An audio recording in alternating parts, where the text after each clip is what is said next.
and only unfortunate prowler would do.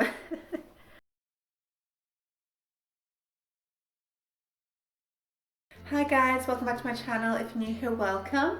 On this channel we post writing tips, unboxings, book hauls, book reviews and the occasional vlog, and today I have another book review for you, and it is Lords and Ladies by Terry Pratchett. If you're not new to my channel, you'll know that I am a massive Terry Pratchett fan, and I decided a while ago to read the Discworld series in order. Now, I actually worked out this year that if I want to read The Hogfather this December, I need to read one of these books every 2 months. I actually film ahead of time my second read of Terry Pratchett for this year. As always, I'll read you guys the blurb first. The fairies are back, but this time they don't just want your teeth. Granny Weatherwax and her tiny coven are up against real elves. It's midsummer night, no time for dreaming, with full supporting cast of dwarfs, wizards, trolls, Morris dancers and one orangutan, and lots of hey, nonny nonny and blood all over the place. Sounds pretty good, doesn't it? Before we get into this review, don't forget if you like what you see to subscribe to my channel. Your continuous support means a lot, so thank you guys so much. I just love how it says hey nonny nonny on the back, because the first time I heard that was in Blackadder, also a huge fan, and all that makes me think of is Blackadder now. Now, unlike my normal Terry Pratchett book reviews where I barely give you guys any quotes at all, I actually have quite a few quotes in this one. Now, I don't think I can do a spoiler-free section because the quotes are from all over the place and it just wouldn't make much sense. So I do apologize. If you don't want to see any spoilers, skip this time here where you can just get my overall review. If you're happy to hear some of these quotes, then stay tuned. I'll say a spoiler alert. Pratchett is just one of those writers. The quotes are important because they are what makes him so great. But spoiler alert, skip the time if you don't want to hear them. My first quote is from page 86. I don't hold with paddling with the occult, said Granny firmly. Once you start paddling with the occult, you start believing in spirits. And when you start that believing in spirits, you start believing in demons. And then before you know where you are, you're believing in gods, and then you're in trouble. But all them things exist, said Nanny Og. That's no call to go around believing in them, it only encourages them. I mean, come on, we know that. I love it, I love it. Page 104. The trouble with Nanny Og was that she always looked as if she was lying. Nanny Og had a pragmatic attitude to the truth. She told it if it was convenient, and she couldn't be bothered to make up something more interesting. This quote I absolutely loved because basically reading Terry Pratchett describes Matt's brain. He grew up on Pratchett, and if you read Pratchett, you totally understand how his brain is working, because that is exactly what goes on in his head. I'm positive of it. Page 111. Kneel and deliver. I think it's a very small highwayman. Now, on page 111, the wizards are heading towards Lancre for the wedding, but they are stopped by a highwayman. But this highwayman happens to be a dwarf.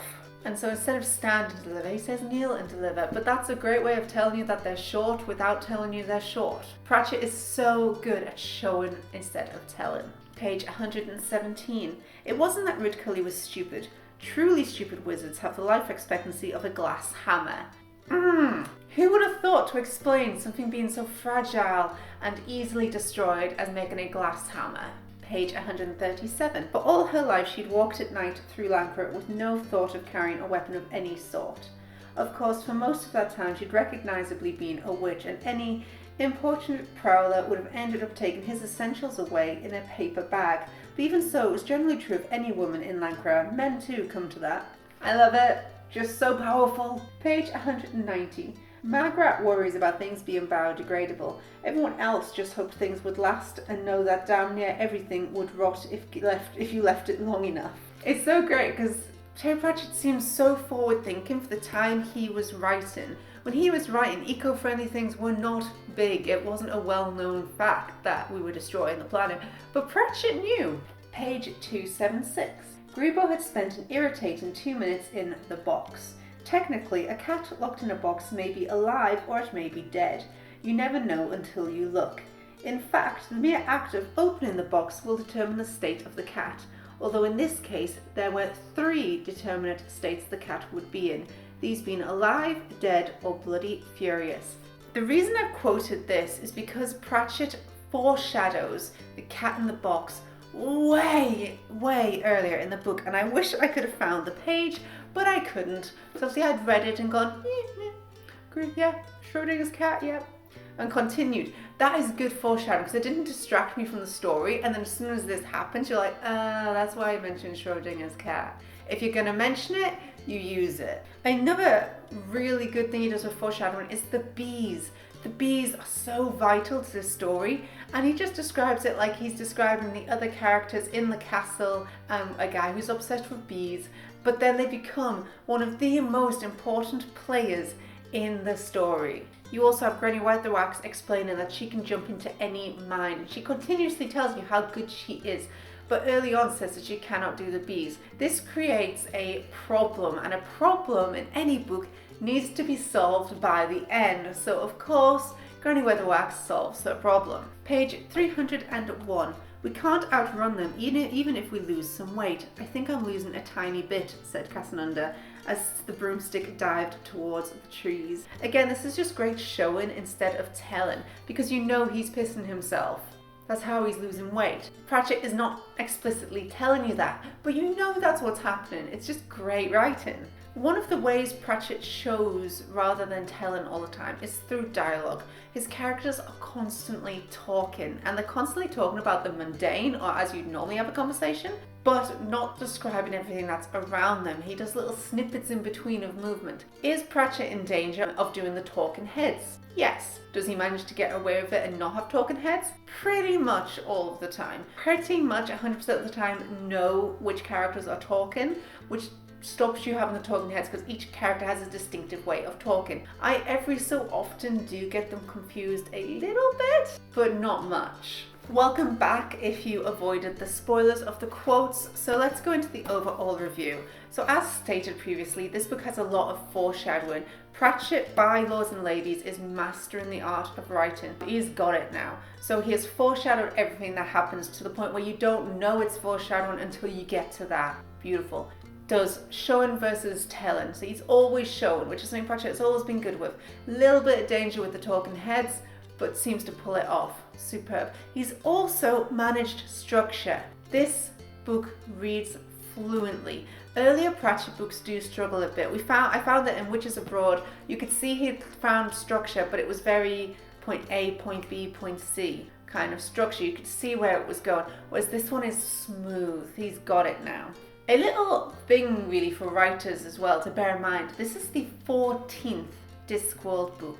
Now bear in mind, Pratchett was writing from being a teenager. He had his first book published when he was, I guess, 20, something like that. He didn't quit his day job until later 30s. So by this point, he's written 14 books, and now he has sussed structure, foreshadowing, and showing. 14 Discworld books. Remember, he didn't just write Discworld. This is one series of his writing. He has many other short stories and smaller books in the children's series that are not part of Discworld.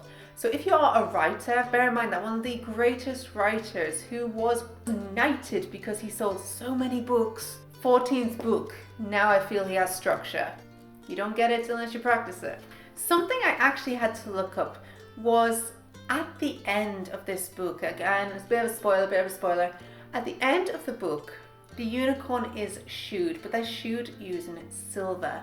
Now this confused me at first. I know they can't touch iron, but I wondered, why would the horse be angry without silver? What could the silver have done? And I actually had to look it up, and then was reminded that vampires and werewolves are wounded by silver. So perhaps the elves could also be wounded by silver. So because this unicorn had had the queen elf in their head for so long, maybe by being shooed in silver, it got the queen elf out of its head, and that's what calmed the unicorn down. I don't know if this is correct. As I said, when this first happened, I knew there was something important there, but I didn't fully know what it was that could have made this unicorn calm down. But that's another interesting thing about Pratchett's writing. If you don't already know, he's not going to tell you. So say this is the first witch book you've read. He's not going to tell you how Magrat met the prince. He's not going to tell you that they've been on holiday and what occurred there. You either know it or you don't. And that is the same with the characters, their personality traits, the way they speak, death appearing on and off. For example, spoiler guys, but for example, Granny Weatherwax, technically they believe dies in this book. The only way you know if they are or not is if you've read Pratchett before. Someone hasn't showed up, which makes you question it. But he wrote it so well. Me, as a Terry Pratchett fan, I was worried. So worried. Overall, I would give this book 10 out of 10 stars. I loved it. Pratchett is on a roll now. Suss the structure, suss the writing. Perfect characters as always, and love this world. Lords and ladies, 10 out of 10. And thank you guys so much for watching. I hope you enjoyed this video. If you like what you see, don't forget to subscribe to this channel. If you like to see as soon as I upload, click that little bell down below. You can also follow me on Facebook, Instagram or Tumblr. I post your own bookish pictures as well as my writing tips and unboxings on there. And thanks for watching guys. Bye!